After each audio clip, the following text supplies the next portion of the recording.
Welcome to the Once Upon a Sunday Fantasy Football Podcast with your hosts, Josh Kimmel, Dave Campbell, and Justin Bowerly.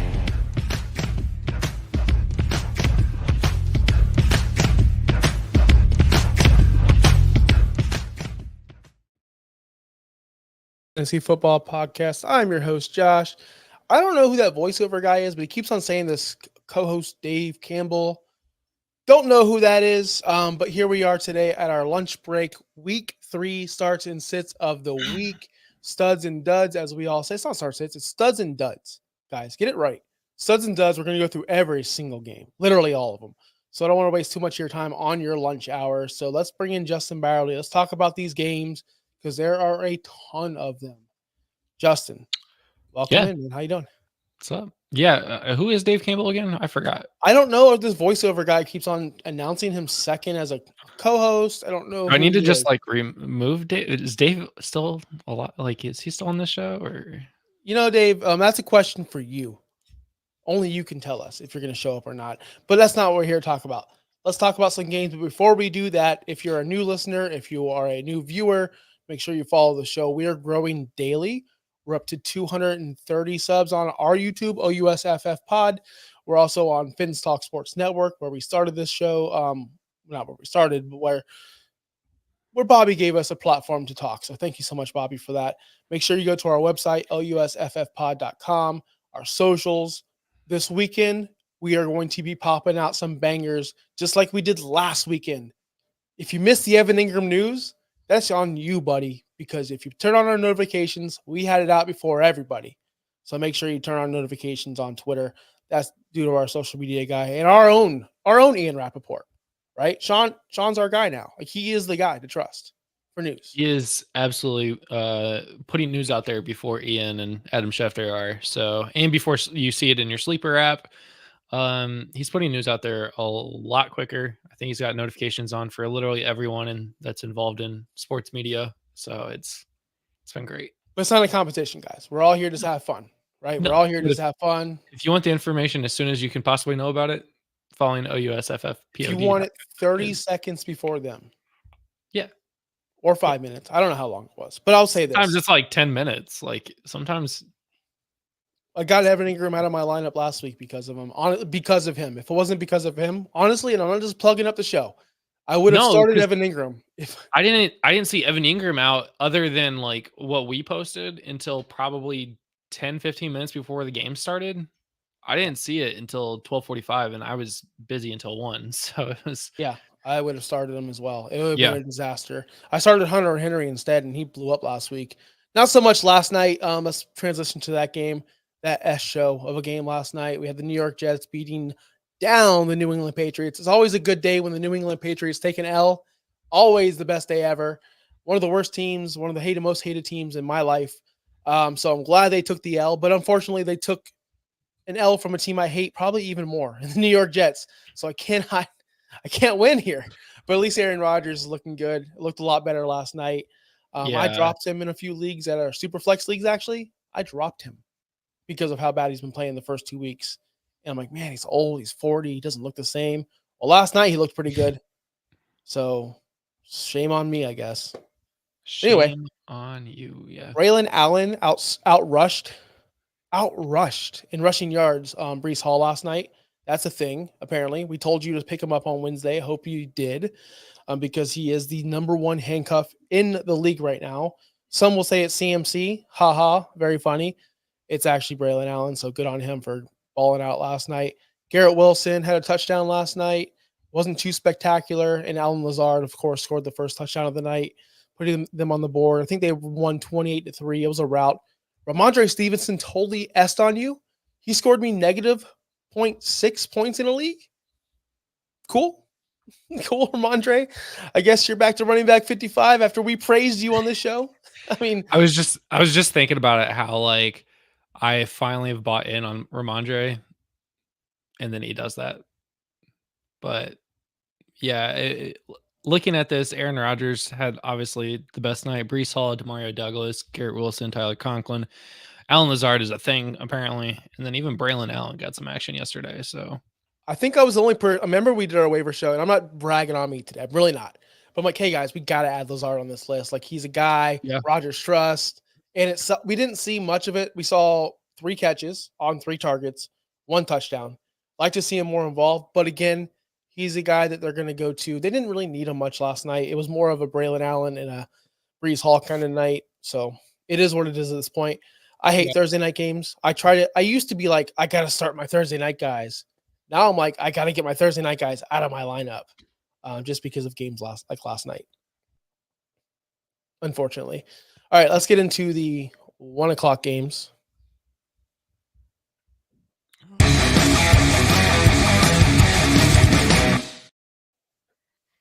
We have the Giants and we have the Browns in an amazing matchup between 2 awesome quarterbacks and 2 awesome. No, let's be honest here. This is an underwhelming game for me. I'm not really looking forward to this game at all, especially the fantasy assets on it. Malik Neighbors coming off a massive week last week, as we called, and Daniel Jones as well, both in the top 10 at their respective positions. They just tore up Washington, but who's not at this point? But Malik Neighbors is still a must start for us, at least in my opinion. How are your thoughts on that, Justin? I agree with you. I think Malik Neighbors is that offense. He clearly showed it this last weekend. So you called it before the game started. So we're not here just to say, hey, we call everything. Like you guys should be following us. But if you're not, then that's on you, not on us. So to be fair, nobody was benching Neighbors last week. Fair. Nobody is. So you're right there. But yeah, Malik Neighbors averaging 12.7 points this fantasy season so far. He's really the only person other than the 2 quarterbacks that are averaging more than 10 points. I think everyone else is a sit. Obviously, you're probably going to start Jerome Ford because you've probably drafted him to be a starting running back on your team. I know I did. It's not been great. Not me. But didn't Foreman take a lot of carries last week away from Jerome Ford? That's kind of a thing. I know the stat line on that one. So that's I do, because I was like, wait, who's that guy with the dreads? Like that guy seems old and slow, and what's he still doing playing football? Deontay, but Deontay Johnson. Nobody wants to look at that bum. But I think Deontay Foreman. It was Foreman, right? He had a lot of carries. Yeah. The one bright side, if you want to call it a bright side about this week, is that it's one more week closer to Nick Chubb coming back. Maybe. Or we think. Maybe. We assume. We hope. Yeah, last week, Foreman had 14 carries, 2 inside the red zone, had 1 target, 1 catch. He had 51 total yards, so he didn't really do much. But still, you don't want to see Deontay Foreman in 2024 getting 15 opportunities.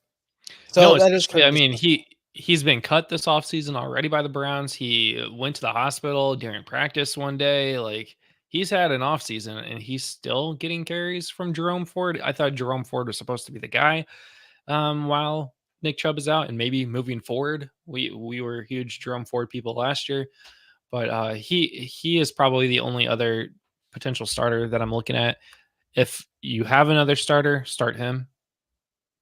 But if you have to, start Jerome Ford. I think the same goes with Devin Singletary, who's averaging 9.4 this year. Yeah, Devin Singletary's had flashes. He's looked good. He's looked bad. He's someone that you're going to have to start if you did do the 0 running back situation, like I know a lot of people do. He's a guy you can get there. He doesn't really have competition for targets. He's going to get red zone carries. He's going to get some dump offs from Daniel Jones. I don't mind starting Devin Singletary, but it's kind of like a if you have to kind of situation. Obviously, he had a really solid game last week, 14.5 points, but it was against the Commanders. It wasn't the same defense that they're going to have to go up against the Browns. So again, understood. I'm cautious about those two. And Daniel Jones versus Deshaun Watson, another thing. You don't want to start them in 12-team or 10-team, 1 quarterback leagues. They're just not doing it for us. Deshaun Watson, long time ago, when my kid was like still in diapers, was really good at football. And he's just regressed tremendously since the allegations. And Daniel Jones, he's Daniel Jones, last I checked. So, and he's not playing Washington. So again, I'm not starting any of these 2 people. I'm finding better options if I were you. Yeah. Packers Titans. Packers Titans. Jordan Love. Why is he on? Is he practicing? Is he going to play? Is there a chance? He's on the list because there is a chance he is questionable this week. Depending on what report you're looking at, he's questionable, he's doubtful, he's questionable, he's doubtful. We don't know. But he is practicing this week. I would still expect to see Malik Willis make the start against his former team, the Titans. So in Tennessee, he's coming back. But honestly, there's no pressure to start Jordan Love this week for the Packers. Like, you saw what you got with Malik Willis last week. You can continue to game plan around that. You're playing against another 0-2 team with the Titans. I don't think there's as much worry about that. Now, the Titans defensive line is a lot better than the Colts defensive line, so that could be a little bit of a worry if you're going to worry about getting Malik Willis beat up. But that's even more of a reason, I think, to start Malik Willis over Jordan Love, because you don't want your franchise to get beat up more while he's kind of still hurt. Agreed with that. We're going to go over to Josh Jacobs' portion of this podcast, where I can tell you that I'm wrong. I was wrong on Josh Jacobs, or tell you I was right. This man had 32 carries last week. 32. Now, okay, you want volume. What'd I tell you? Josh Jacobs needs volume to produce. What did I expect? I expected 40 passing attempts per game with Jordan Love, throwing at Jaden Reed, throwing at Romeo Doubs, throwing it to this guy, throwing it to this guy, Tucker Kraft, all these weapons. But instead, now we have Malik Willis at the quarterback position, and now Josh Jacobs is getting 32 carries just to score you what? What did he score last week? What did he score? What did his bum score last week? Just 13 points. Now, context. Josh Jacobs got called back, or a touchdown got called back for a holding that took off 16 points off the board. And then he also fumbled the ball on the goal line, which took off another technically 4 more points off the board. I mean, that's pretty bad. That's 23 points that got, or 21 points that got taken off the board. He should have had a 34-point game. One could argue if you don't hold someone and that person can tackle Josh Jacobs, that play would have never happened. He wasn't even in on the play. Like, and if I'm just saying, holding made absolutely no difference on that play. And if Josh Jacobs was conservative with the ball and didn't fumble at the one, which was his fault, he could have gotten. So you can say that he has the most stuffed runs in the NFL right now with 10 per player profiler. The problem is, there's no problem with him because he's getting the carries. He's getting the touches. He's doing everything that we said he was going to do, which get a lot of carries, just not score a lot of points with them. If you want to look at his points here, I mean, week 1, he had 16 carries. He had 12.4 points. Week 2, he had 32 carries, double the amount of carries, and still just like a half a point more. The difference is with Jordan Love, he was getting the dump offs, whereas Malik Willis, because they weren't throwing the ball nearly as much, when he did, he was throwing it down the field to make those big chunk plays because the Colts weren't expecting them to make a big chunk play when they've been running the ball. So I would be very curious to see how this offense looks again when Jordan Love comes back and how Josh Jacobs is able to perform again. Yep, 48 carries, most in the NFL. Like, how long until the wheels do fall off on Josh Jacobs? That's all I'm asking. He's 26 years old, so. Even at 26, studs of the game. Even Josh, Reed. Even at 20, hold on. Even a 26-year-old doesn't want to be in 32 car crashes a game. That's all I'm saying. That's fair. Studs of the game. Jaden Reed scoring almost 17 points per game. I think that's a start. Even with Malik Willis. Okay, he had 33 points week 1. He only had 6.6 in week 2. I think they give more of the reins over to Malik Willis if he starts this week, because he did show that he could throw the ball effectively. He went 12 for 14 on passes. That's pretty good numbers from somebody that got traded to them 3 weeks before. I'm still going to start Jaden Reed just because of the opportunity he has against the Titans. And he hasn't really shown that he's not the guy yet. I'd be a little bit more worried after this week that the Titans secondary is good. On the flip side, Calvin Ridley and Tony Pollard, the only 2 people that on the Titans that have scored more than 11 points per game this year, including their quarterback, Will Levis. It's not good. It's not good. Are you starting those 2 this week? I'm not starting. I'm not starting Jaden Reed, but I understand why you want to. I'm not starting anyone on the other side besides Calvin Ridley. Pollard, if I have a chance. I'm just going through all the names real quick, just because this game is another ugly game. I'm not ready to give up on Tajay Spears yet. We even had a comment in one of our videos telling us it's too early, and I agree with you, sir, if I didn't get a reply to your comment. But I'm still not starting Tajay Spears this week. Not sure if he's even playing right now at this point. It's only Friday. But Calvin Ridley, I don't mind starting. He creates plays. I'm not saying go out there and start him, but he does create plays. And as much as we hate him, as much as you're a Titans hater, we still have to understand that this is fantasy football. I've hated and Calvin Ridley much longer than when he was on the Titans. I definitely understand that. But he is a guy who makes plays in that offense. And we saw it last week when he scored 2 touchdowns. And they were both plays that pretty much he did by himself. So he's an elite athlete who can create plays. And when you're the only elite athlete on your team, I'm not saying these guys aren't athletes. They're all obviously would all beat my ass. But what I'm saying is he stands out above the rest. So they're going to try. It's kind of like the Jaden Reed effect. If you're the best player on the team, they're going to try to make ways to get you the football. And I think they're going to do that with Calvin Ridley. So I don't mind starting him this week at all. I think I'm going back on my previous thought. I'm not starting Jaden Reed just because of the Titans secondary. If Jordan Love is playing this week, then yeah, sure, fire up Jaden Reed, but I'm not going to fire him up against Malik Willis. I am starting Tony Pollard this week, though. 15 points or more every game this season so far. I don't know where this 12.8 is coming from, but 18.4 week 1, 15.2 in week 2. Those are good numbers. And that's somebody that I would start this week. And it was huge getting it's not huge that anyone gets injured, but when Tajay Spears went down, it was pretty much the Tony Pollard show with no competition. So if that holds up again, I can see it happening one more time. Oh, I know where these numbers are coming from. This is standard, not PPR. We're working off standard, baby. We're back, just like my camera on Wednesday night. Kind of. Is my camera, by the way, HD? Are we HD today? I mean, you look fine.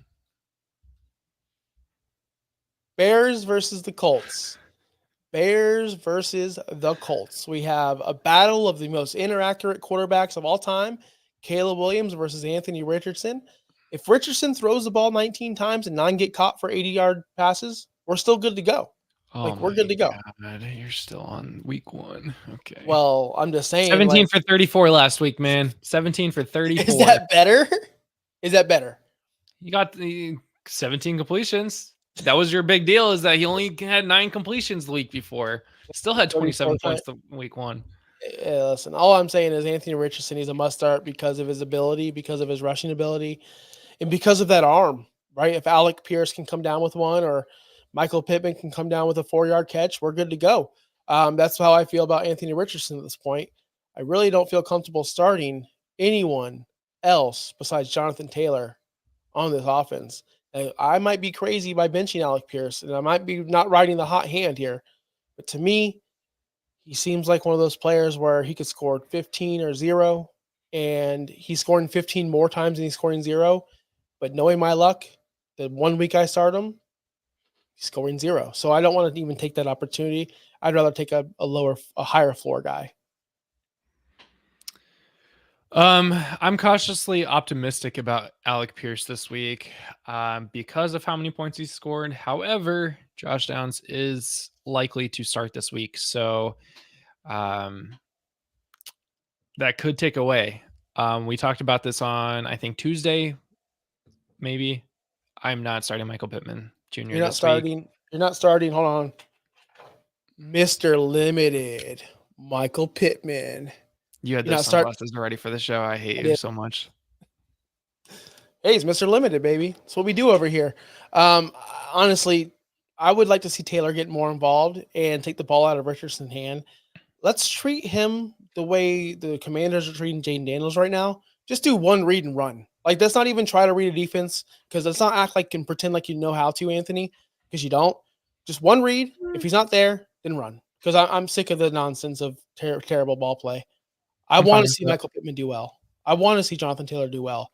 It's just at the moment they're not. And I think the Bears defense are a little bit better than what you guys expected. I told you guys last week that they were going to cover 6.5 points, and they did on Sunday Night Football because their defense kept them in the game. And I'm worried about Anthony Richardson going against that Bears defense because it is stout and it is pretty decent. So that's why I'm really weary on Anthony Richardson this week, but you have to start him, unfortunately. Yeah, I mean, you do. You drafted him. We say on Tuesdays and Wednesdays, like, just because you drafted them high doesn't mean you have to start him. But you probably drafted him to the point where like your backup quarterback is Joe Flacco, or it's like somebody that shouldn't be starting. So you kind of have to start him unless you do have another option. Unless you have a Derek Carr, Baker Mayfield, somebody like that, I think you do start him. On the flip side of the ball, let's talk about the Bears. Again, we are talking Bears and Colts at the moment. Oh my god! If you are following, if you're just now There tuning you in, go. we are talking Bears and Colts. So let's talk about how DeAndre Swift's going to get 32 carries for 12 points, baby. Let's do it. Yeah, this is the week. This is the week that I've been waiting for all 3 weeks. If DeAndre Swift does not do well this week, I'm cutting him in all of my leagues. I do not care. But if he cannot perform this week against the Colts, which I'm starting, because the Colts do have the worst defensive line against the rush in all of the NFL, over 450 yards rushing in 2 weeks. That's really bad. Their starting nose tackle is on IR. They're starting a guy named Taven Bryan, who is awful and is not a good nose tackle. He'd kick my ass. I get it, but he's not DeForest Buckner. I expect DeAndre Swift to have an easy time this week.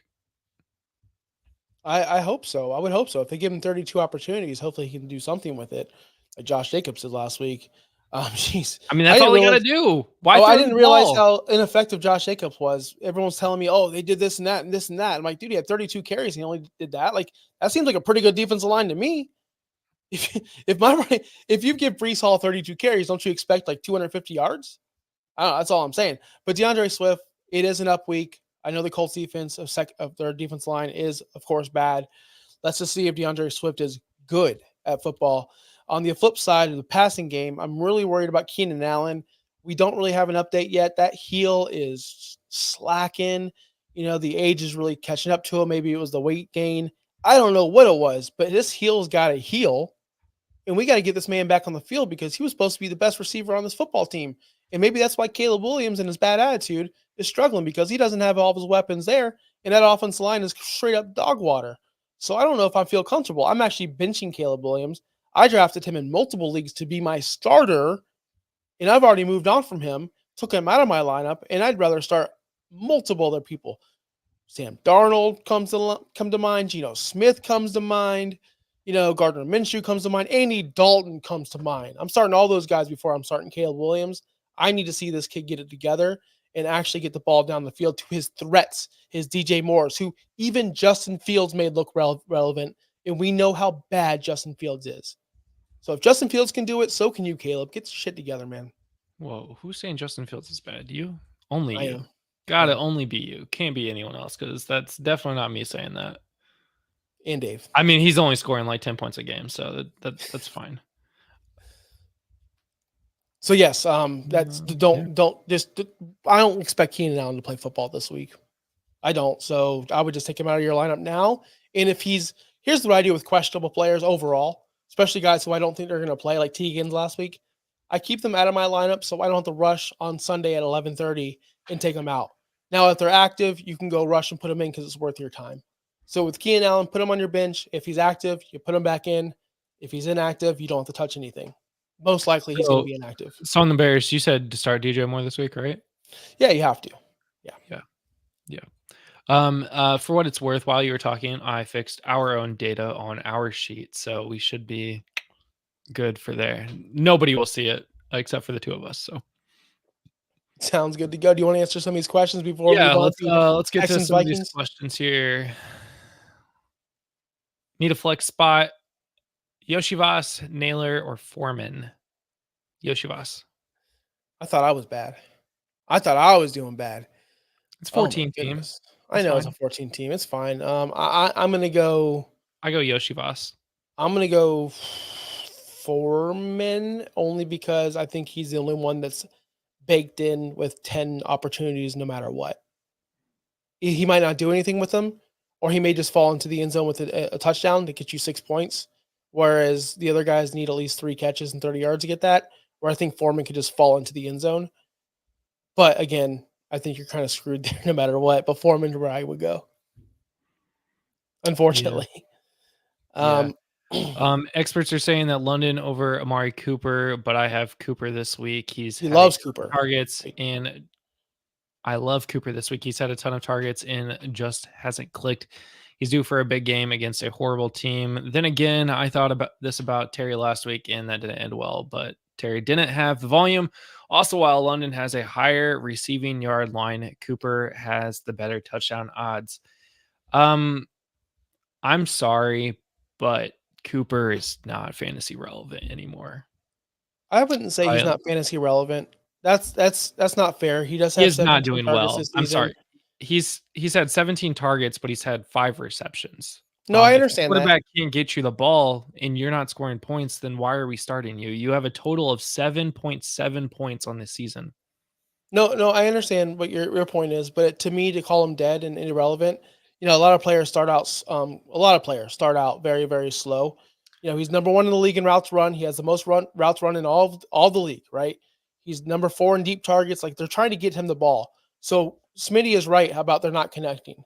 I understand that, but at the end of the day, it is week 3, and if you're 0-2, you need to make some moves and you need to do something different and go for some unconventional guys that are getting targets and getting production and sitting their studs. Now, Smitty, I would start London all day, every day over Amari Cooper because Kirk Cousins is a more competent quarterback at this time.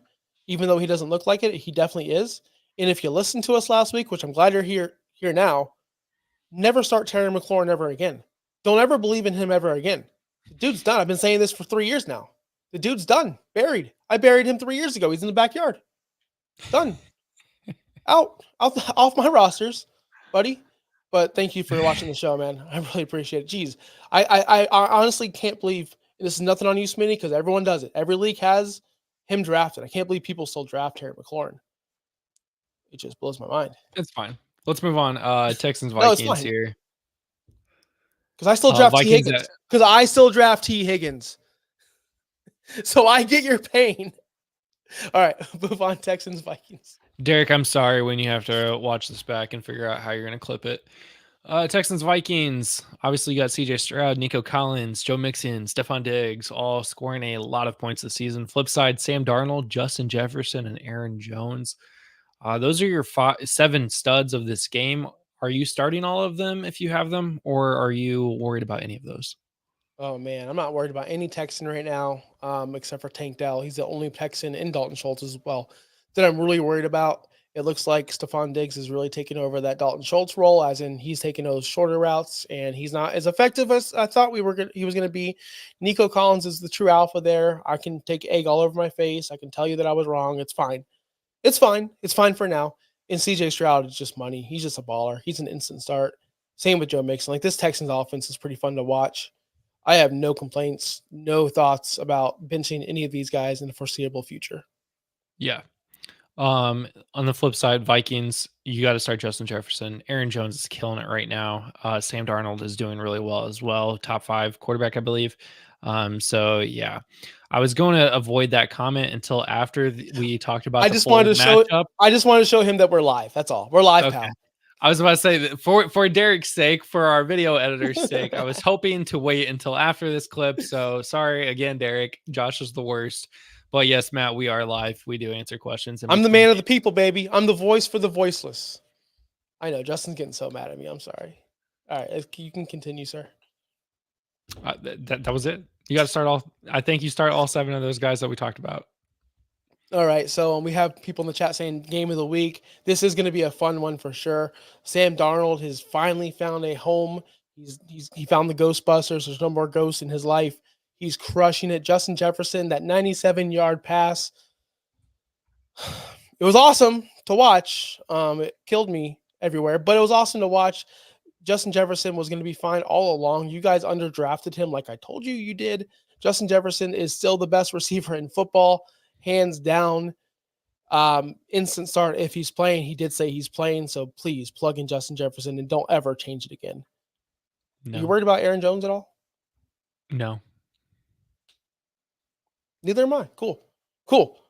I think this is an easy instant start them all, baby. Let's have fun. Let's score 50 points each. Let's do it. Yeah. All right. Eagles Saints. This is a bounce back game for the Eagles after a hard loss against the Falcons last week. Saints are looking great. They're looking like with the best offense in the league right now. Derek Carr, Alvin Kamara, Rashid Shaheed. Chris Olave hasn't even gotten started this week or this year. Which on the flip side, AJ Brown likely to be out. He hasn't practiced at all this week. He didn't play last week, so that leaves Devonta Smith, who had a big game. Saquon Barkley could look better after week 2, so I'm assuming he's going to try to look better again this week. Jalen Hurts is also a must start every week of this lineup. Is it similar to the same where you're starting 7 guys if you have them? And by those 7 guys, I mean Hurts, Barkley, Brown if he's playing, Smith, Carr, Kamara, Shaheed. You starting Chris Olave this week? I'm starting Chris Olave in my rankings. I know people are going to call me crazy for this. I have Chris Olave 1 spot over Rashid Shaheed. Chris Olave was tackled at the 1-yard line last week, and I still believe this, and I'll say it till I die. If he scored that touchdown, we would not be worried right now. We'd be like, oh, woo, let's go, right? Chris Godwin last year, for an example, only scored 2 touchdowns. He still had the same production, like 80 catches, 1,000 yards, like still did his things, just didn't score touchdowns.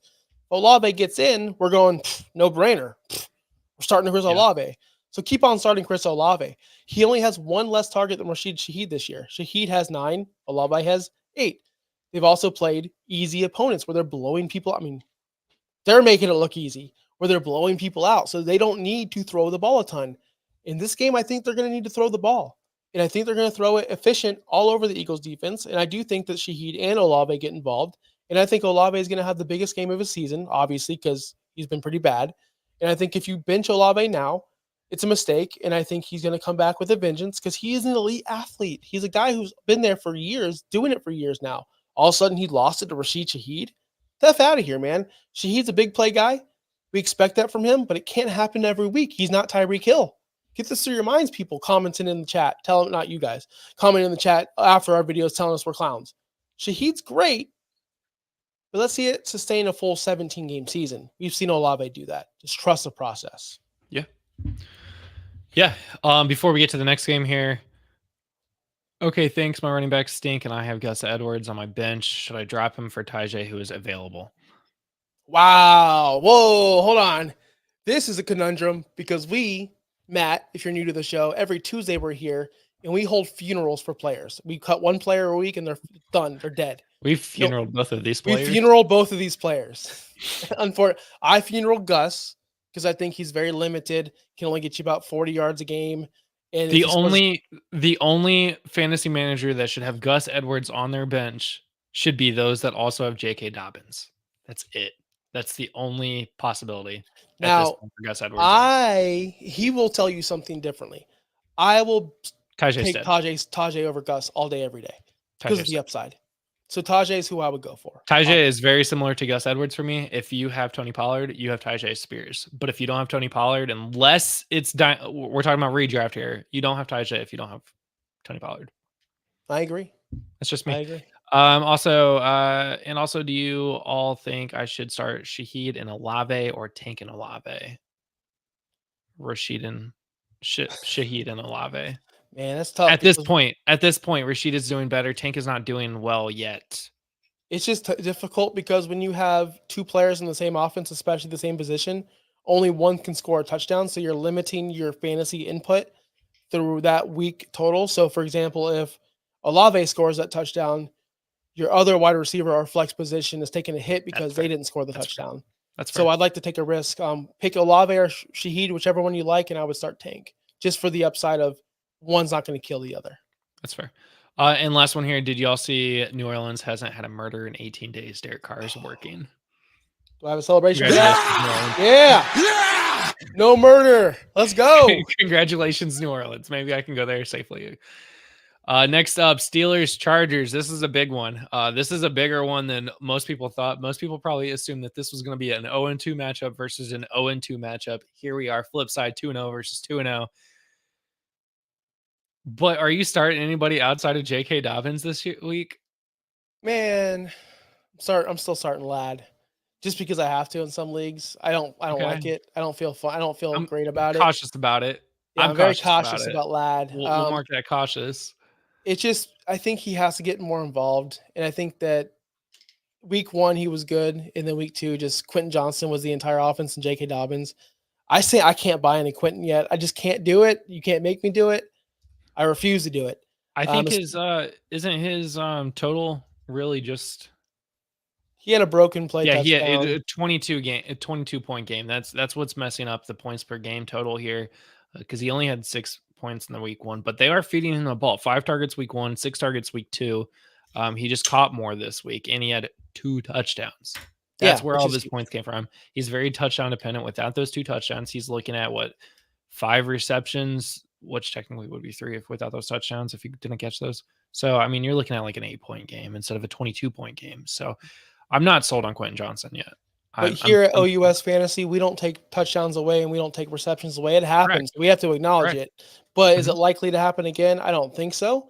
But again, the old, someone's got to get the ball. He's doubled his touchdown total in his career with those 2 touchdowns in 1 game.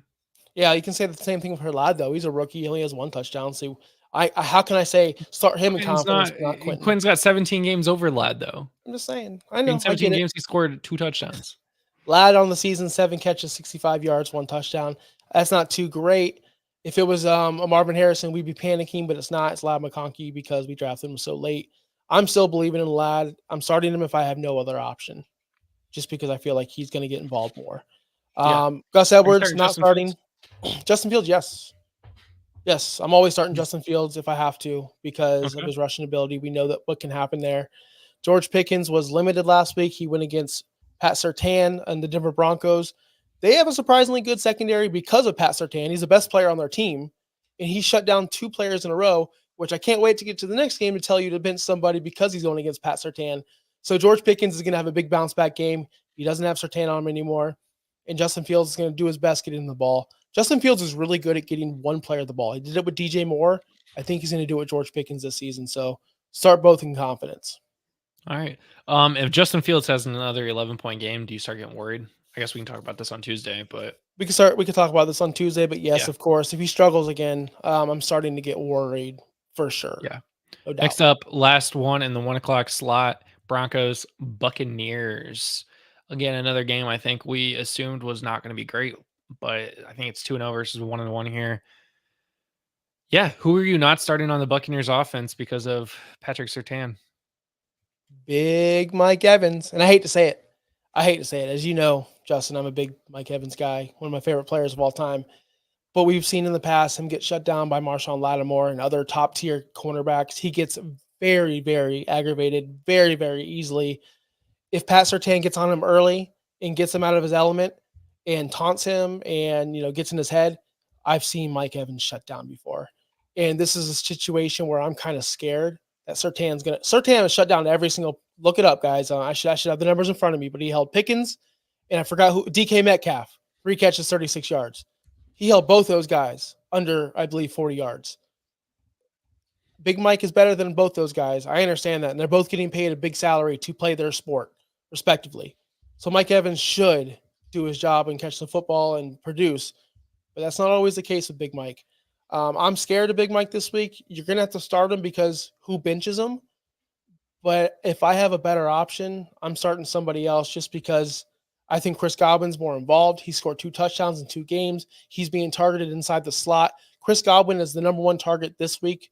I believe Chris Godwin's going to have a massive game, top 10 potential this week. Start Chris Godwin in confidence. I wouldn't worry about Mike Evans this week. And if you do, understand he needs to score a touchdown to be productive because he's not catching 8 balls on Pat Surtain. It's just not happening. No, I'm looking up stats here. Patrick Surtain's been targeted 7 times this year. He's allowed 5 receptions of those 7 targets. So not great numbers, but they are keeping the ball away from him in the first 2 weeks of the season. So yeah, of course. Like if you're not going to target him, then the player that they're getting covered is not going to get the ball because you're not even going to target them. So, and those are DK Metcalf and George Pickens, 2 target monsters on their teams. So that should tell you something. Mm-hmm. All right. There we go. Yeah. What about you? Oh, we're not going to talk about the Broncos? All right. Yep. Just thought about it. Broncos, not starting any of them. I'm not. Maybe. All right. Move on. Actually, Vele, I think, is actually questionable. He'd be the only other one, maybe. Josh Reynolds apparently is having a game. Did he have a really good week? It is. We should mention this. Vita Vea is banged up. Winfield's banged up. That whole Buccaneers defense is banged up. So, and I'm not saying Bo Nix is going to have some career game, but it is noted that the Buccaneers are missing a lot of players on the defensive side of the football. I'm not saying that any of these guys you want to start with like total confidence, but I wouldn't mind Javonte Williams as my running back 2, but understand that he could probably just get you 5 points. Yeah. But nobody else I'm starting on this team, on the Broncos. Nope. Are you starting Rachaad White this week? If he's healthy. Because he's going to be him and Bucky Irvin are the 1-2 punch. Rachaad White's the pass catcher. And if they're shutting Big Mike down and there's no one open, go throw it over to Rachaad White. He'll get some dump offs. K. Dotton, don't start him. Don't start K. Dotton. He's not even on my list. I know, but people are telling us to draft him. K. Dotton. 0.6 points. 0.6 points this year per game. I know. Yikes. All right. The late games, Panthers, Raiders. I don't know if you know this, but Gardner Minshew is a pretty good quarterback. Second in the league in passing at the moment. Getting the ball to Devontae Adams, getting the ball to Brock Bowers, getting the ball to the playmakers. It's kind of like if you still play for the Colts, would Michael Pittman be good? He'd have more upside. You mean Mr. God, I hate Limited. you so much. I'm about to pull out Dave and just quit the show. We're going back to you. So anyway, Chuba Hubbard, he had a bounce back week.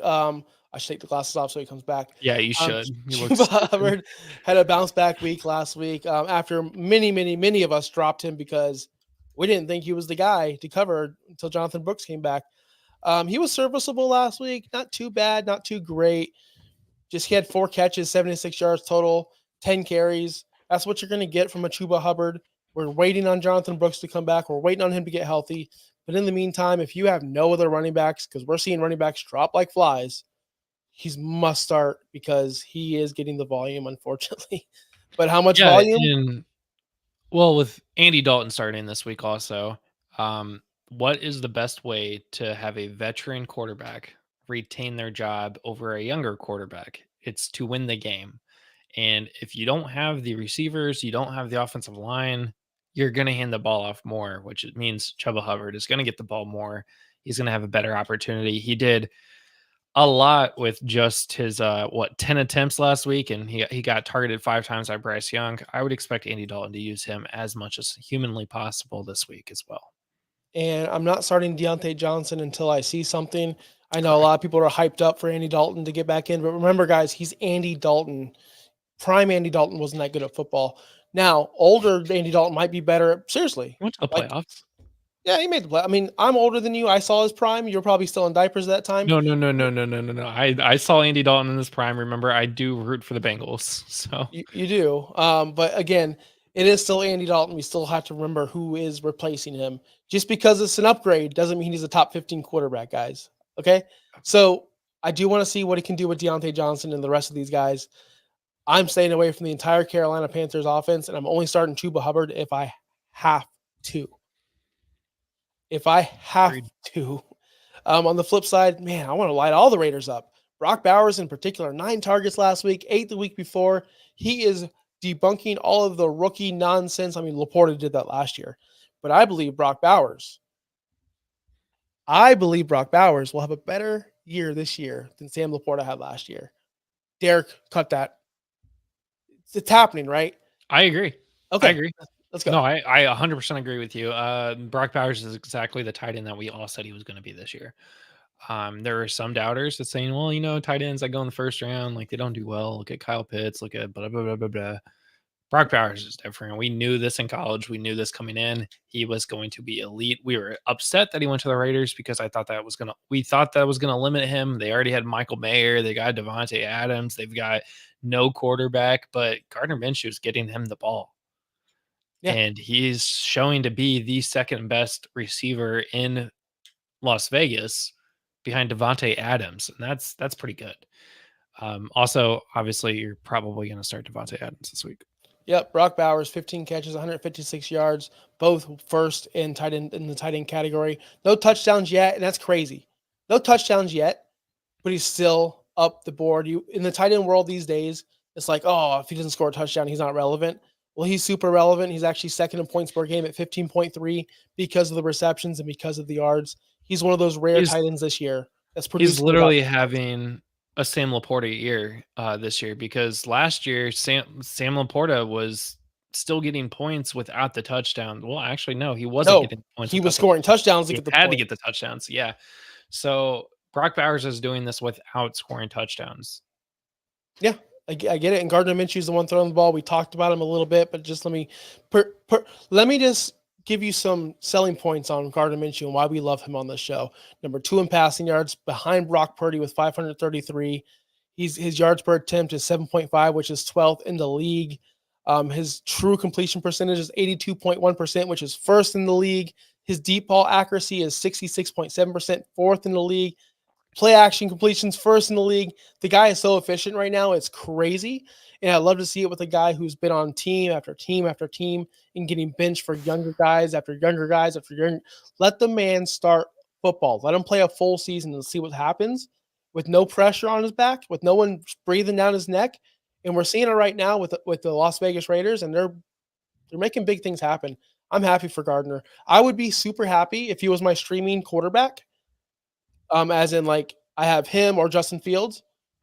I'd be happy with that offense or with that roster, and I would probably start Gardner Minshew more than Fields. Okay. Seahawks Dolphins. There's a lot of fantasy players in this game that score a lot of points. However, we know Tua Tagovailoa is going to be out for at least 4 weeks, hopefully a lot longer than that. We hope Tua gets well, by the way. Just going to throw that out there. So they have Skylar Thompson starting this weekend, which I think is that who's starting for the Dolphins this week? You don't know?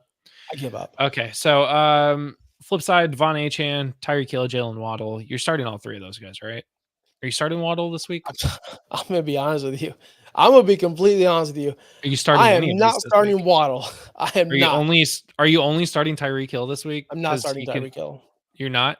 I know people will, because you have to. You spend a top 3 pick on him, and all he needs is one slant play or one crosser to take 90 yards. I get that, guys. I understand it. But I also have seen Skylar play football before, and he's not good at football. The only player I feel comfortable, because I am starting Tyreek if I have him, but the only person I feel comfortable is Achane, because he can get the dump offs, and we've seen him, this is not a betting podcast, but he's beaten his over on the reception prop and receiving yard prop in weeks 1 and 2, and I expect him to do it again this week. Achane is the only person I feel comfortable with starting on this Miami Dolphins team because of the reception upside, because he can get it done, and he's been doing it. Number 1 in receptions at the running back position. Number 1 in receiving yards at the running back position. And let's see, I can't see his catches right now, but he's number 1. I said that, number 1 in receiving and receptions. Yeah. On the flip side, Kenneth Walker III is still dealing with that oblique injury. He might not play this week. They're still in waited out mode, which means Zach Charbonnet is the RB1. Why do you say it like that? I was just being weird. Charbonnet. Okay. Charbonnet. Yeah, I do. DK Metcalf, 17.4 points per game this year. He's doing well. Jackson Smith-Njigba, 13.8 per game this year. Is that a lie? No, it's not a lie. He's finally taken over the role that we all expected him to. It's first-round talent, man. Okay, he had 23 points last week. That's why his points per game is so high. Yeah, I know. And, week 1 is a thing where we're feeling things out. Yeah. And he didn't really produce. Guess what? DK Metcalf didn't produce in week 1. Guess what DK Metcalf did week 2? Freaking balled out. I expect these guys to all get on pace. And with Kenneth Walker out, they're not going to lean on him as much because Kenneth Walker may not play. And that's going to be more for JSN and DK Metcalf because guess what? Charbonnet's fine, but he's not the player as Kenneth Walker is. He's not. I know you guys wanted him to be, but he's not. Kenneth Walker's here to stay, and I can't wait for him to come back and play football. No, but you are starting Charbonnet if you have Charbonnet. So 12 points and 17.9 points in the first 2 weeks of the season. That is still really good. And that 12-point week 1 was still with a 19-point game from Kenneth Walker. They're using both of the backs in the backfield there. And obviously, you're going to start Geno Smith. Geno Smith is currently QB 10 this season, and they're going against Miami. So should be a shootout. And I gave you last week Chicago Bears plus 6.5. We're 1-0, baby, on the season on my bets. I was not here week 1. This is my bet of the week. Take the Seahawks minus 4.5. I think they beat the Dolphins by at least 12.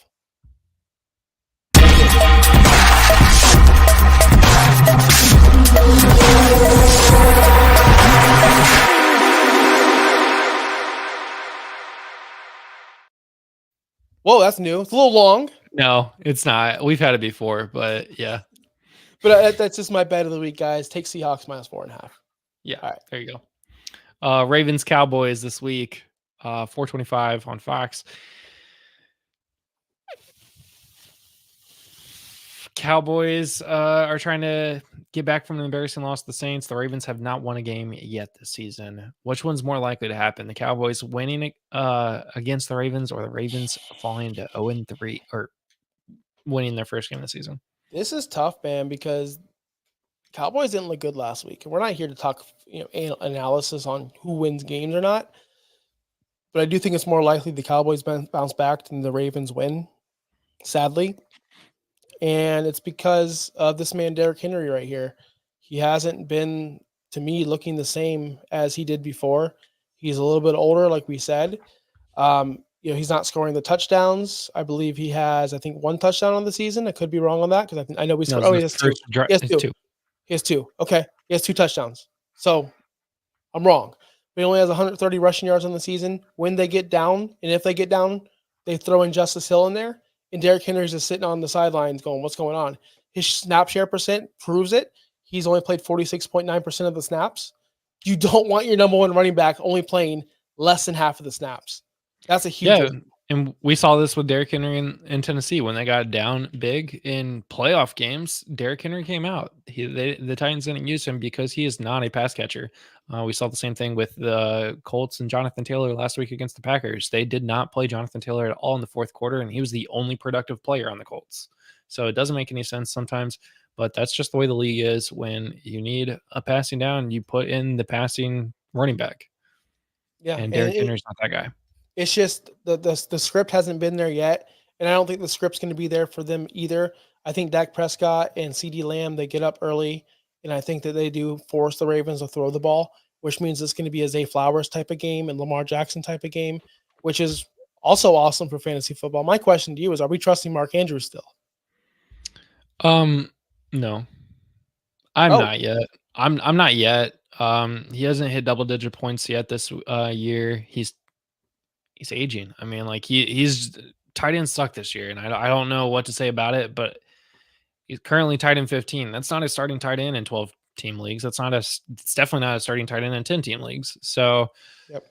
I don't think I trust Andrews yet. I think I'm still leaning more towards likely. I'm leaning more towards likely even after a 4-point game last week. But I'm a little afraid to start anybody outside of Lamar Jackson this week on the Ravens. Flip side, Cowboys, CeeDee Lamb is questionable this weekend. He hasn't really practiced much this week. He got hurt last week. So I assume he's going to play. That is the entire offense for the Cowboys. But if CeeDee doesn't play, that changes a lot of things on the Ravens side, including starting Derrick Henry. Because I don't think the Cowboys can get up as quickly without CeeDee Lamb. No, I agree with everything you said. Back on the Mark Andrews situation, 7 targets, 6 catches, 0 red zone targets. The reason why I was telling you guys to draft Mark Andrews is because of the red zone upside, and it's just not there. So, gross. This game right here is just so confusing to me. Zay Flowers is a guy I do like to start. I do think he's the number 1 target there for Lamar Jackson. Even if the targets aren't deep, he's still catching the ball. 21 targets, 4th in the league for the wide receiver position. Only has 1 deep target yet, but has 4 red zone targets. Again, 4 more than Mark Andrews, who used to get them. It looks like Zay Flowers is the guy I want to start there. And Isaiah Likely, start him at your caution, I guess you would say, because week 1 was awesome. Week 2 was so not awesome. So we'll see how that goes. Let's see how that actually goes there. We do have a question in the chat. This is He needs difficult. I already read it. some experts here. Trade Achane and St. Brown for DK, Jonathan Taylor, and Rashee Rice. It's so difficult because Tua's going to be out for an extended period of time. Who knows if Tua's coming back this season? And who knows if Achane needs Tua to be healthy, to be productive? Like, what if it's a situation where Skylar just doesn't know what he's doing, or whoever they bring in here doesn't know what they're doing, and they don't check it down and they just play hero ball? What if, right? So Achane kind of scares me moving forward, but I'm on Raw. St. Brown does not. Now, on the flip side, you have 3 studs, in my opinion, 3 super studs. So it's not like this is a baby trade where you're getting DK, Jonathan Taylor, and like Nelson Aguilar. No, you're getting Rashee Rice. And I think Rashee Rice is the best player in that deal. Yeah, I would agree. And you know who does know how to play football? Geno Smith. And Geno Smith gets DK Metcalf the ball.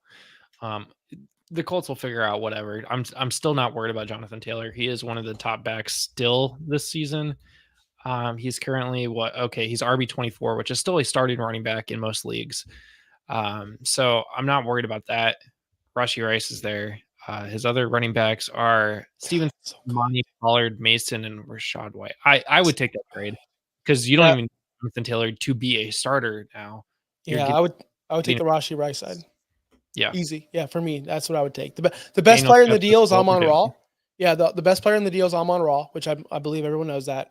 But that boost of right, you're trading Amon Ra for 3 very, very, very good players. I mean, chill. Achan's good too. We just went through all the stats. You me do it again? No, I don't. Okay. 49ers Rams. Yeah, 49ers Rams. So yeah, Brock Purdy. We spoke about him yesterday, I believe. Last night, 8 p.m. We spoke about how Brock Purdy leads the league in passing yards. Just has 1 touchdown. That's hurting him. No rushing upside whatsoever. He's missing Christian McCaffrey. He's going to be missing Deebo Samuel possibly this week. Most likely this week. I don't know how to feel about Brock Purdy at the moment. I don't want to start him anymore. And it hurts because is it true? Is he just he's just a game manager and he needs CMC over there and he needs all these top players? Or is he going to be a guy who can make his own plays? I don't know at this point, and I don't want to see it. I don't want my fantasy team to be the experiment. So I'm starting him with caution. He's not an auto start right now until we see these players come back. Yeah, you're only starting Brock Purdy if you absolutely have to start Brock Purdy. We talked about it on Wednesday night when we talked about Mayfield versus Purdy, and I'm pretty sure we were both on the page of starting Mayfield no matter what. And Brock Purdy is very cautious. I'm very, very cautious with Brock Purdy, even having Brock Purdy on several teams. I have a team that has Brock Purdy and Joe Burrow as my 2 quarterbacks, and that is tough. Outside of Brock Purdy, I think you're obviously starting Jordan Mason. He is doing the work. Debo's out this week. Brandon Ayuk still I don't think has shown up to play football yet. If George Kittle's healthy, I think you're starting George Kittle, but he also is questionable this week. So yeah, can we talk about Brandon Ayuk real quick? Mr. Money, Mr. I'm an elite athlete, Mr. Yeah. I never did anything in the NFL. I just hope that this is because he wasn't involved in training camp and preseason, and he's just now back and he's getting back in game shape, or he's getting back incorporated in the offense. I'm hoping that he does blow up because Brock Purdy in this offense needs him to. 10 targets isn't good enough for a elite number 1 receiver. He should be getting more than a 17.5 target share. Again, are they limiting him? Are they not playing him enough? Are they just saying, okay, get in shape first? Or I don't know. I don't know the team well enough to say that. But I will say this. He's running routes. He's running 65. That's 22nd in the league. So it's not he's not like in the bottom 50. He's running routes every single time he's on the field. But the target share is just so down. So we want to see our guys at 22, 25%. He's at 17.5. That's pathetic. I am holding off on Ayuk 1 more week until I see it. I can't afford another dud in my lineup, and he is a dud. 8.3 points last week. I think he gets the Michael Pittman Jr. Treatment right now. I will continue to bench him until I see something better. I don't want to start him in a lineup right now. He's costing people wins. People drafted him to be the wide receiver 1 on their team, and he's just not. wide receiver 61 so far in the season. That's not even a flex position. So I would be benching him this week, especially against the Rams. The Rams are tough. No matter who they are, who retired, who's on their team, the Rams are always tough, it seems like, and especially in this interdivision game, a divisional matchup here. Flip side, Kyron Williams, the only person on that offense right now that's scored more than 12 points a game that is healthy. Are you starting Kyron Williams this week? Yeah, I'm starting the punt returner. Why would I not start the punt returner until he is officially replaced? I'm starting Kyron Williams. He's an instant start. I'm okay. I'm confident. I've seen enough. Kyron Williams, without Puka Nacua and without Cooper Kupp, they're starting bums like Tyler Johnson, Demarcus Robinson. No disrespect to you guys. You guys are elite athletes and kick my ass, like I've said multiple times. But again, it's not exciting to see Tyler Johnson and Demarcus Robinson on your fantasy roster or on your football team, period, as the starters. So Kyron Williams is the last man standing that I feel comfortable starting in this offense. I'm not starting Stafford. I'm not starting Colby Parkinson. Definitely not starting Tutu Atwell. So I guess the only man left is Mr. Kyron Williams. Yeah, well, and somebody has to take those receptions, right? Somebody has to take them. Or if you have to start either Tyler Johnson or Demarcus Robinson, which one are you picking this week? Demarcus Robinson.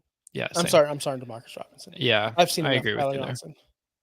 there. Okay, Steven, I see your question. We will come back to you right after we talk about the Lions Cardinals game. So be sure to keep sticking around. We will get to your question. Lions Cardinals, another big matchup with a lot of really good fantasy players. Notable ones here: Jameson Williams, David Montgomery, Jahmyr Gibbs, Amon-Ra St. Brown, Kyler Murray, James Conner, Marvin Harrison Jr., and Trey McBride all have averaged more than 12 points a game this season. Who am I missing? Sam Laporta, Jared Goff. Like, they're not performing. Are you still starting Sam Laporta? Yeah, you have to. I'll tell you why.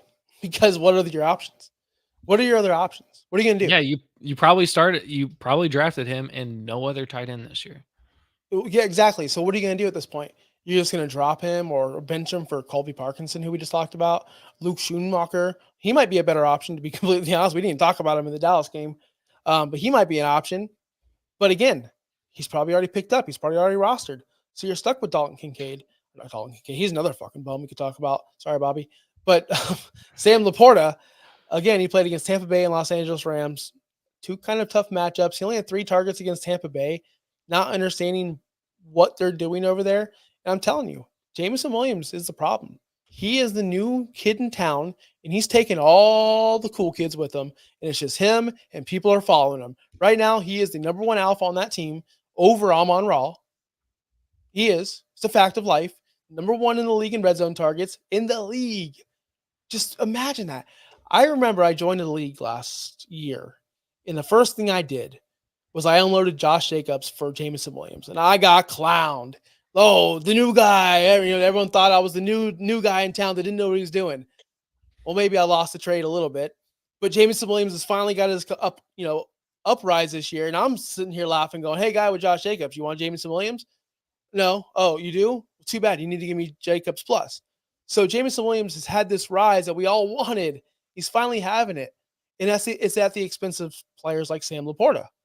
And honestly, I'm asking you, Justin, and you people in the chat, who would you rather have on your fantasy team right now going forward for the rest of the season? Jameson Williams or Sam Laporta? Jameson Williams. Jameson Williams. And the reason why is because every tight end right now is the same. It's either Brock Bowers, or I think there's one more guy at the top, and then everyone else is the same. So you can drop Sam Laporta right now and pick up another bum, or you can keep Sam Laporta, keep him as a bum, and hopefully he does pop off and get more involved. But you can't replace a Jameson Williams that easily. Jameson Williams is an auto start, and it's fun to say, and I'm smiling because it's finally happening, and I've been waiting for this moment for 3 years. So let's ride Jameson Williams to the top, baby. Let's go. Like, he's a league winner this year. You drafted him so late, and he's finally, for all you truthers out there like me, it's happening. So buckle up, baby. Let's go. Yeah. Other guys, obviously, you're probably going to start Amon-Ra St. Brown. He had 22 points last week. He is a stud. David Montgomery, Jahmyr Gibbs, I think you're firing both of them up. They've both been scoring 17 points per game. Both of them, both running backs. 34 total points from the running back position on that team. Imagine if there was only one of them. Like, that'd be crazy. But they're both doing well. I'm worried about the rest of the team. But on the flip side, Kyler Murray, you're starting. James Conner, you're starting. Marvin Harrison Jr. I'm starting him in the first quarter, and then can I sub him out? If I can I sub him? Hey, sleeper, add that to your. I've always wanted this. To, like, they've got best ball, but like, I want the sub feature. Like, you only get the points for the times that they're actually in the game, like in your lineup, and then you can move them around. Yeah, that would be really cool. That'd be a really cool feature. Yeah, Immediately take option, Marvin baby. Harrison Jr. out after the first quarter, put somebody else to get more points. But was Marv like is Marv like me at work? Like, if I get all my work done, all right, boss, I'm out. Peace. I scored my 2 tutties. I'm out. it's 8:00. I did all my work for the day. Yeah. I think you're starting this. I love this Cardinals offense this year. They are doing so well at all 4 positions there. I think you're starting all of them. Yeah, and Kyler's really proving all the haters wrong. Kyler's freaking elite. We told you that last February. So let's go, Kyler. I'm hyped, man. I'm so hyped for this whole matchup. This is one of my favorite matchups, and I can't wait to watch it. Usually the 4 o'clock games, I'm a little fuzzed out by then, like, football overloaded. You've been watching it since 10 a.m. And that's on the East Coast where I'm watching pregame shows. And by the 4 o'clock games, I'm like, man, there's more football, but I tough through it because I'm a warrior like that. But this one, I'm really, really excited for this game. I'm excited for this matchup and period. Let's go. Let's do it. Football's back, man.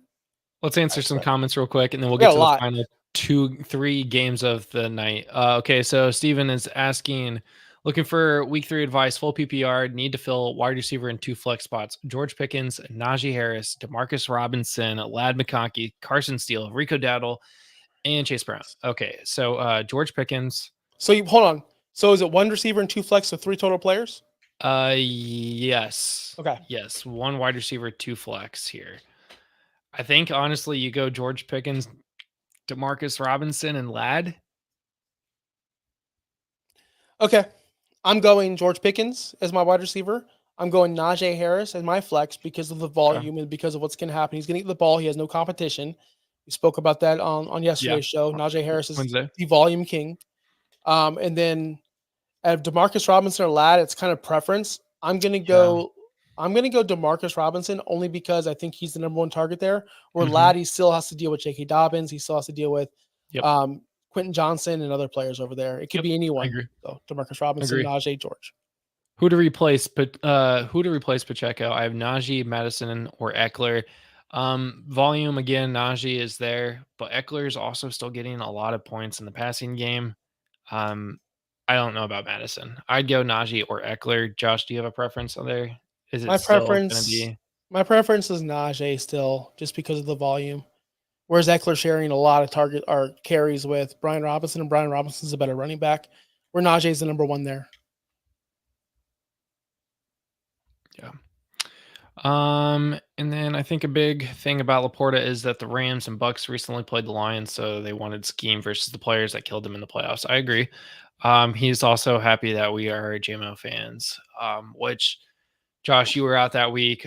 We told Sleepy that JMO's not going to be a thing, but then he became a thing. So I was in law. You should have DM'd me, Sleepy, because I would have told you these guys are clowns. These guys are wrong. We all have opinions. Sorry. I'm sorry. Hey guys, everyone that has commented on this show, we're about to wrap up the primetime games. If you've commented or showed up for the show, thank you so much. Make sure you hit that like button. It really helps out the show. We're trying to get into that algorithm. We're growing daily. We're up to 230 subs, I believe.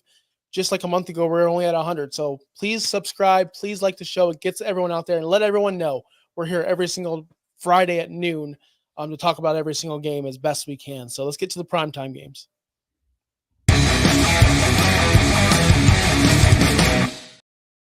Sunday Night Football, Chiefs at Falcons. Pacheco's out. That's noteworthy. Travis Kelce is out because he just is awful. He has not been. He's not actually out from injury. He's just. Are you starting Kelce this week? Here we go. No, I'm not. I've dropped Kelce in a league. I've already benched Kelce in multiple leagues. I'm not starting Kelce until further notice. He's I think he's the player, break glass if emergency. They're just waiting. Yep. Agree. Patrick Mahomes, you starting him still, Yep. right? Yes. Yep. Yes. Kirk Cousins, are you starting Kirk Cousins? Yes. You are starting Kirk Cousins. Yes. I think we saw something click Okay. on prime time, and I think he's putting it all together. Guys, it's a new team. When you go to a new high school or new work, right? The first couple weeks are rough, right? They just are, and it gets better over time. So Kirk Cousins is going to be a beast. So don't worry about him. Don't give me that look. No, I'm sorry. I'm looking at a comment. I think there's a joke in there. Rashi Rice, you're probably starting. He's again the number one target there. He's gotten all the balls in the soft spot. Xavier Worthy, are you starting Xavier this week? Man, in deep benches only, like deep rosters only. I'm not starting them in short 10 to 12 team leagues. No, there's not really a lot to look for. I want to see week 1 happen again before I like confidently say let's start him every week. Bijan, you're starting. However, are you starting Drake London, Darnell Mooney, or Ray McLeod? Yeah, I'm starting Drake London. He's the number one receiver there. He's going to get in touch with Kirk Cousins. They're going to be, like I said, guys, this aligns with the whole Kirk Cousins situation. He's going to get better as the weeks go on, and I think Drake London's going to get more incorporated. At right now, he's a must start for me across the board. Same as Kyle Pitts. I think Kyle Pitts is doing a lot better than most of these tight ends we spoke about earlier. Kyle Pitts has to be on my roster, even though I don't like to say it.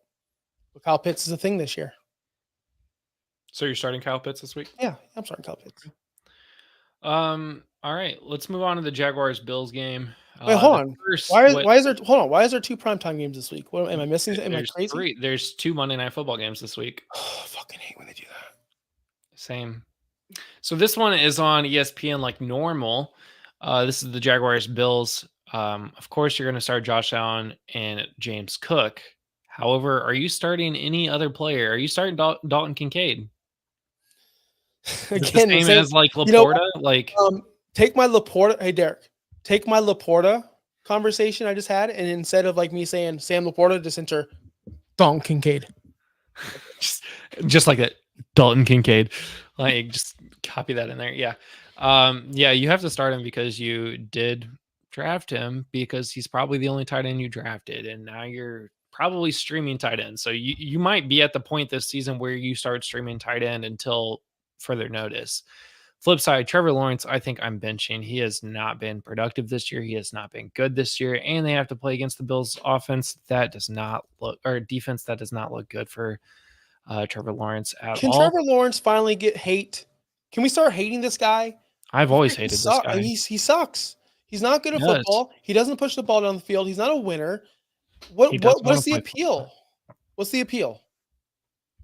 That's it. Well, that's all I'm asking. What's the appeal? All right. The only 2 people in this entire game, or I'm sorry, the only 2 people on this entire offense I'm starting, Travis Etienne and Brian Thomas Jr., the 2 juniors themselves. Travis Etienne still producing, even though Trevor Lawrence is not. He's getting the ball. He's getting the job done, getting a touchdown on the ground every week, which is helping him and not Trevor Lawrence, which is great. Brian Thomas Jr. is the clear number 1 target in Jacksonville with Evan Ingram out. Evan Ingram very likely might not play this week again. So he's questionable this week. He has not done well this year either. So Brian Thomas Jr., I just want to say this. Brian Thomas Jr., 4 targets a game. So 4 last week, the 4 weeks before. But those 4 targets look electric, and he looks like a real deal player, and they need to get him more involved. See, the problem is they have Trevor Lawrence, who can't throw the ball deep. So therefore, Brian Thomas Jr. is not going to get involved as much as we want because Trevor can't get him the damn ball down the field. Brian Thomas Jr. will end up being the best receiver out of this class. I'm telling people now. Been saying it. Christian Kirk, bench him. I don't care. Just bench him. He sucks.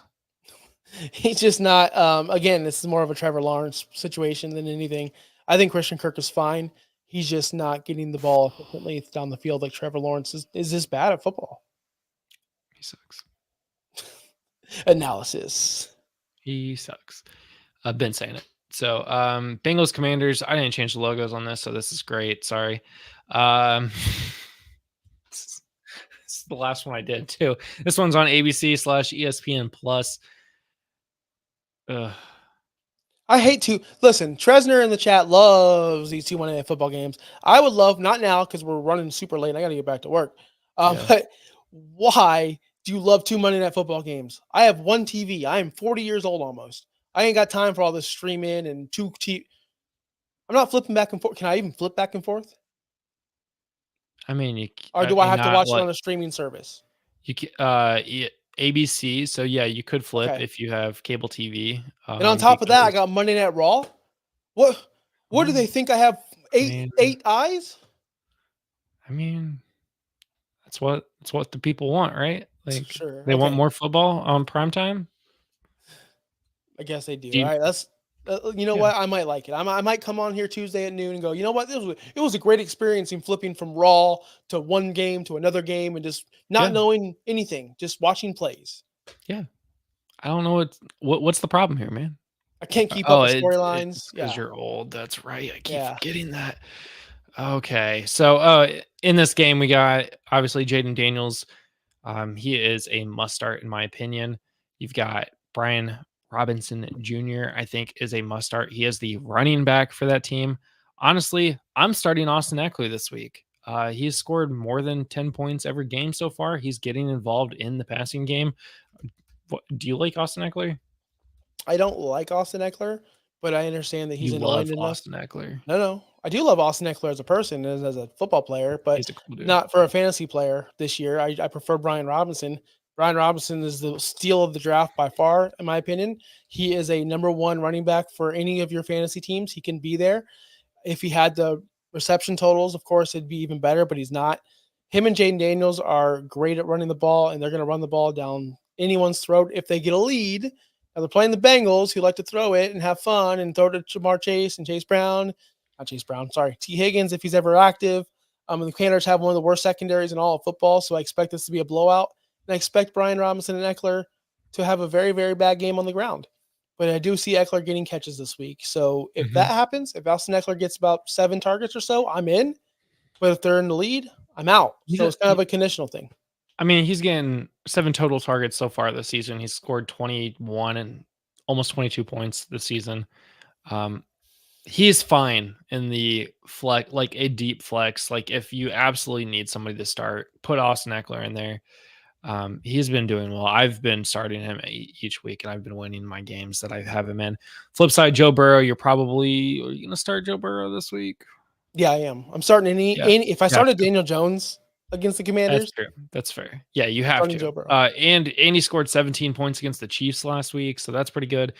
I would expect Jamar Chase to finally have a game. He only had 4 receptions last week for 7 points, 12 points the week before. This is the Commanders again. If Daniel Jones can do it, the Bengals can do it. So I want to get on my soapbox so bad right now, but I can't because we got to go. But man, if all you people trying to tell me for years Jamar Chase is a better receiver than Justin Jefferson, I can't stress it enough. Justin Jefferson, no matter who his quarterback is, doesn't put up these points that Jamar Chase does. I'm just sorry. I still feel like he's not going to be top 12. I do think Jamar Chase will be the number one receiver this week, though. That's I have fair. him ranked as number 1. 30 plus? 28, 30. The thing is, he's not getting any deep targets. He only has 1 all season. He only has 1 red zone target. It's just he only has 10 catches, 97 yards. That's a full game for Justin Jefferson. So until Chase can do this consistently with a Hall of Fame type quarterback, I'm not saying Joe Burrow's a Hall of Famer, but we can agree he's better than Sam Darnold, right? We can agree that he's better than Josh Dobbs, right? We can agree that he's better than any other bum that the Vikings put out there at the end of the season last year, where Justin Jefferson was still doing 10 catches for 97 in a game. Chase doesn't have the ability to do that. He needs a perfect situation. He's an elite athlete. He's just not the same, man. And it's finally showing this year. Thank you guys for finally catching up. Yeah, I agree. Well, that's all the games, Josh. That's all the games. We did it. We did it, man. It only took 1 hour and 20 minutes. One of our longest shows of the season. Hopefully we won't be this long. I'll try to cut down on my terrible comedy acts. On your soapboxes? Yeah. Yeah, my soapboxes, my comedy. But make sure you follow us. We're here every single Tuesday, Wednesday, and Friday, 3 times a week, breaking down these games. We're on social media on Sunday as well before the game. So make sure you follow us on Twitter, OUSFFPod. Go to our website, OUSFFPod.com. Go to our Instagram. Go to our TikToks. Just go everywhere, find us, like the show if you've asked a question, if we answered it. If we did not answer your question, we'll be in the chat later on today to answer these questions for you personally. Until then, we're out, guys. Peace out. Have a good week. Bye. Thanks for listening. Be sure to like and subscribe wherever you watch or listen to podcasts. Follow on X and Instagram at OUSFFPOD. We'll be back next week for more ways to win your league.